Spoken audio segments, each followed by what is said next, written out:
బాగుంటుందని ఎదురు చూసేటువంటి వాళ్ళందరికీ కూడా ఇది ఒక ప్రేమలో కనపడ్డారు కాబట్టి ఇక అద్భుతం ఆహా ఓహా అనేటువంటి పరిస్థితి జనములో లేదు. ఇది రాజకీయంగా వర్కౌట్ అయ్యేటువంటి అంశం కాదు. రెండో అంశం ఏమిటి, మీరు తీసుకున్నటువంటి అంశం, విజయసాయి రెడ్డి వ్యాఖ్యలు చేశారు. విజయసాయి రెడ్డి వైఎస్ఆర్ కాంగ్రెస్ పార్టీ, జనసేన ఏమో తెలుగుదేశంతో ఉన్నటువంటి పార్టీ.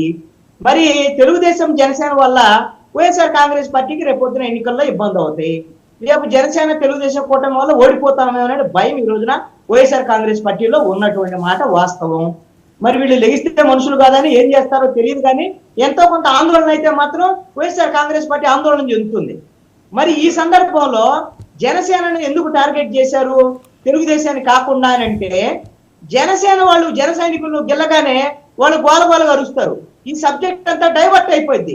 ఇది దొంగ ఓట్ల వ్యవహారం ఇది పక్కన పడేసి, ఇది జనసేన అసలు గుర్తింపు ఉందా లేదా, జనసేన గాజు గుర్తు వస్తుందా రాదా, దీని గురించి ఉంటే జన సైనికులందరూ విజయసాయి రెడ్డి మీద బట్టి ట్రోలింగ్ చేసేస్తారు. ఇక దొంగ ఓట్ల గురించి చర్చ ఎక్కడ వస్తుంది? కావాల్సింది అది విజయసాయి రెడ్డికి. విజయసాయి రెడ్డి లేవనెత్తినటువంటి దాంట్లో ఏ తప్పు ఉందే నేను అనుకోవట్లా. నేను విజయసాయి రెడ్డిని సపోర్ట్ చేస్తా, నాకు అవసరం కూడా లేదు. ఎందుకంటే జనసేన పార్టీకి గుర్తింపు ఉన్నటువంటి పార్టీ కాదు ఆంధ్రప్రదేశ్ లో.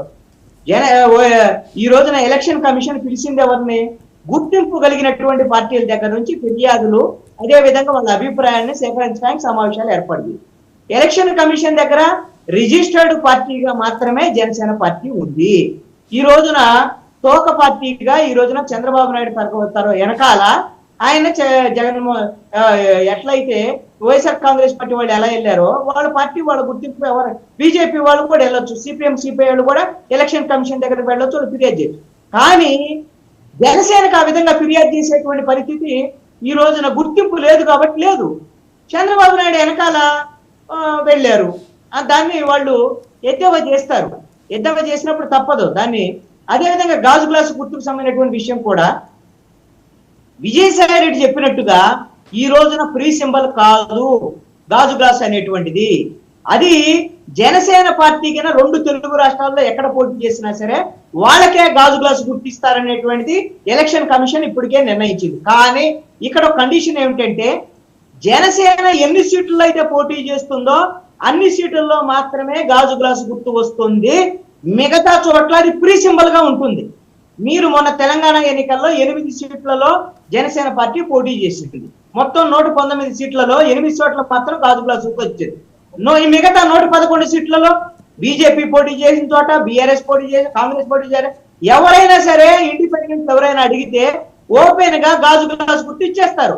మొన్న గజ్వేల్లో కేసీఆర్ పోటీ చేసిన చోట ఆంధ్రప్రదేశ్ కు సంబంధించినటువంటి ఒక party, national Navakranthi party, Andhra Pradesh అతను పల్నాడు అతను శ్రీనివాసరావు అని, కనకం శ్రీనివాసరావు అని వాళ్ళ పార్టీకి గాజు గ్లాసు గుర్తు ఇచ్చారు మొన్న గజ్వేల్ ఎన్నికల్లో.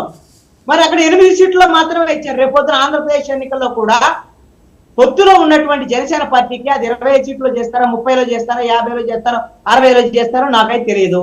జనసేన పోటీ చేసే చోట్ల మాత్రమే గాజు గ్లాసు గుర్తు వాళ్ళకే కేటాయిస్తారు. మిగతా చోట్ల బీజేపీతో తెలుగుదేశంతో పొత్తులో ఉందనుకోండి, అక్కడ మాత్రము గాజు గ్లాసు గుర్తు. సో అది ఇబ్బంది అవుదండి. ఇప్పుడు పొత్తులో అంటే ఒక్క విషయం కృష్ణాంజలి ఇక్కడే కీలకమైన అంశం. ఓకే, జనసేన పోటీ చేసే 20 అవనివ్వండి, 30 అవనివ్వండి, 40 అవనివ్వండి, 50 అవనివ్వండి, 60 అవనివ్వండి, ఓకే ఆ ఫిగర్ ఏంటన్నది మనకు తెలియదు. సరే, మిగతా ప్రాంతాల్లో కూడా పొత్తు అయితే కొనసాగుతుంది కాబట్టి అది కన్ఫ్యూజ్ అవ్వరా? ఖచ్చితంగా కన్ఫ్యూజ్ అవుతారు. ఎందుకంటే ఇప్పుడు సపోజ్ ఒక 30 సీట్లో పోటీ చేసింది అనుకోండి జనసేన, అక్కడ గాజు గ్లాస్ గుర్తు వచ్చేసింది. ఇక తెలుగుదేశం కొన్ని సీట్లో పోటీ చేస్తాగా, అక్కడ గాజు గ్లాస్ తో వేరే వాళ్ళు పోటీ చేస్తారు. ఎవరు పోటీ చేస్తారు? జన సైనికులు. మన వాళ్ళు చాలా వీరావేశం ఉంటది కదా, మా గాజు గ్లాసు అని తీర వెళ్ళి దాన్ని గుద్దారనుకోండి, తెలుగుదేశానికి దెబ్బ పడిద్ది.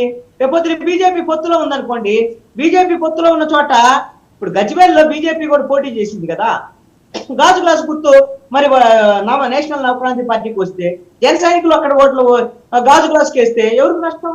పొత్తులో ఉండేటువంటి వాళ్ళకి నష్టమే.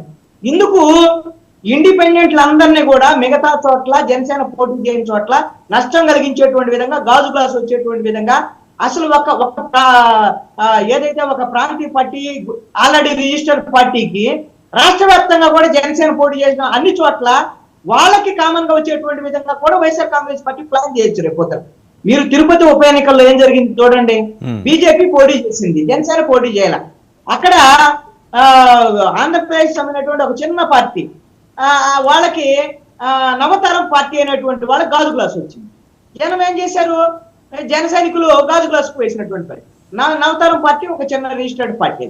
మరి ఆ విధమైనటువంటి పరిస్థితి బీజేపీ దెబ్బపడింది కదా. అక్కడ మిత్రుడుగా జనసేన సపోర్ట్ చేసింది బీజేపీ, సో పోటీ చేయాలి. వీళ్ళకి చాలా ధీమాలు ఉన్నాయన్నమాట. ఇది కూడా అది బెడిసి కొడుతుందన్న ఆలోచన కూడా ఉండుండొచ్చు వైసీపీకి. వాళ్ళు అంత కాన్ఫిడెంట్ ఉన్నారంటే కాంగ్రెస్ పార్టీ పక్కా ప్రణాళికతో ఉంది.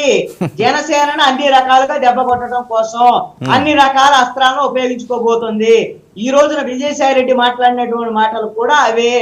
అన్నిటికీ మరి దానికి మానసికంగా ప్రిపేర్ అయినటువంటి తప్ప జన సైనికులు వీరావేశంగా తిరిగి విజయసాయి రెడ్డిని తిట్టడం వల్ల ప్రయోజనం లేదండి. వాళ్ళు చైతన్యవంతులుగా ఆలోచించేటువంటి ప్రయత్నం చెయ్యాలి జన సైనికుల వైపు నుంచి నా సూచన ఇది. అందుకు వైఎస్ఆర్ కాంగ్రెస్ పార్టీ కుట్రలేంటి, కుతంత్రాలు ఏంటి, ఏ విధంగా జనసేనను దెబ్బ కొట్టాలని చూస్తున్న వైఎస్ఆర్ కాంగ్రెస్ పార్టీ అందుకు అనుగుణంగా సంసిద్ధం అవ్వాల్సినటువంటి పరిస్థితి, వాళ్ళని సంసిద్ధం చేయాల్సినటువంటి పరిస్థితి జన సైనికుడిగా పవన్ కళ్యాణ్ ఉంటుంది. లేదు అని అంటే గుడ్డెత్తి చేతిలో పడ్డట్టుగా మన పవన్ కళ్యాణ్ విమర్శిస్తే, జనసేన విమర్శిస్తే వాడి మీద ట్రోల్ చేసేయండి. ఇప్పుడు నేను కూడా ఎక్కడన్నా పవన్ కళ్యాణ్ తప్పు పొరపాటు చేసి ఉండకూడదంటే ఎవడయ్యా వీడు అనలిస్టు, వీడు మాట్లాడటం ఏందని నానా కూతురు పెడితే ఉపయోగం ఏమిటి చెప్పండి. మాలాంటి వాళ్ళం సపోజు జనసేన అనేటువంటిది ఏ విధమైనటువంటి బ్లాక్ మార్క్ లేదు. ఆంధ్రప్రదేశ్ లో ఒక ప్రత్యామ్నాయ శక్తికి ఎదుగుతుంది. పవన్ కళ్యాణ్ వస్తే బాగుంటుంది. తెలుగుదేశం జనసేన తెలుగుదేశం వైఎస్ఆర్ కాంగ్రెస్ పార్టీ వీళ్ళతో పోల్చినప్పుడు బెటరు అనేటువంటి విధంగా కొన్ని సందర్భాల్లో సపోర్ట్ చేస్తా. కానీ